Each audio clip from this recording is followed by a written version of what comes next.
మాజీ సీఎం కేసీఆర్ వ్యాఖ్యలకు ఇరిగేషన్ మంత్రి ఉత్తమ్ కుమార్ రెడ్డి కౌంటర్ ఇచ్చారు. ఇరిగేషన్ శాఖను కేసీఆర్ సర్వనాశనం చేశారని మండిపడ్డారు. కేసీఆర్ మాట్లాడిన భాషపై ఉత్తమ్ కుమార్ రెడ్డి తీవ్ర అభ్యంతరం వ్యక్తం చేశారు. కేసీఆర్ లాగా కాంట్రాక్టర్లకు బ్రోకర్లాగా పనిచేయలేదన్నారు. ఎన్నికల తర్వాత బీఆర్ఎస్ కు మనుగడ ఉండదని ఉత్తమ్ కుమార్ రెడ్డి జోస్యం చెప్పారు.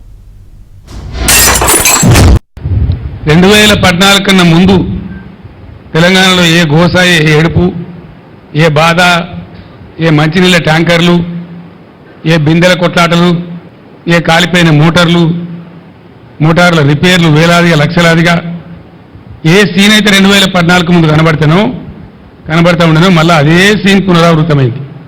ఎందుకంటే ఈ ప్రభుత్వం అనేకమైనటువంటి అడ్డగోలు హామీలు టెంప్ట్ చేసి పాపం మంచిగున్న వాళ్ళ నోట్లే మట్టి కొట్టింది.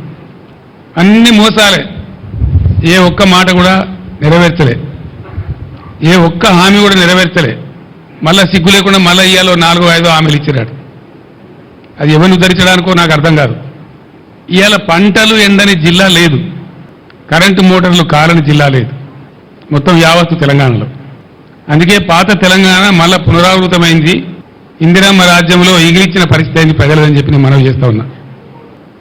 ఇక్కడ బాధాకరం ఏంటంటే నీటి నిర్వహణ సామర్థ్యం తెలియనటువంటి లత్కోర్లు రాజ్యం వెళ్తున్నారు కాబట్టి, అసమర్థులు చవట దద్దమ్మల రాజ్యంలో ఉన్నారు కాబట్టి ఇవాళ ఈ పరిస్థితి సంభవించింది. ఎందుకు వస్తుందండి ఈ పరిస్థితి?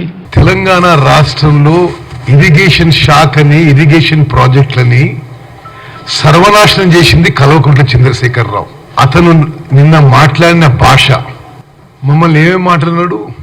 లత్కోర్లమట, రండలమట, మరి ఇంకేమి మాటలు, చవటలమట, దద్దమ్మలట. చంద్రశేఖరరావు, మేమేమి దొంగ పాస్పోర్ట్లు అమ్మి రాజకీయాలకు రాలే. నీలాగా కాంట్రాక్టర్ల కమిషన్ బ్రోకర్ గా పనిచేయలే ఇరిగేషన్ సెక్టర్ లో. సిగ్గుశరం ఉండాలి నువ్వు మాట్లాడిన మాటలకి. అడ్డగోలుగా నీ మాటలు జనం నిన్ను బొంద పెడతారు. నువ్వెవరో తొక్కుకుంటూ పోతున్నట్టు అట. ఈ ఎన్నికల్లో నిన్ను, నీ పార్టీని బొంద పెడతారు. ఈ ఎన్నికల తర్వాత మీ మనుగడే ఉండదు. బ్రోకరేజ్ కి కమిషన్ల కోసం అమ్మినోడు రండా, బ్రోకరు, జోకరు.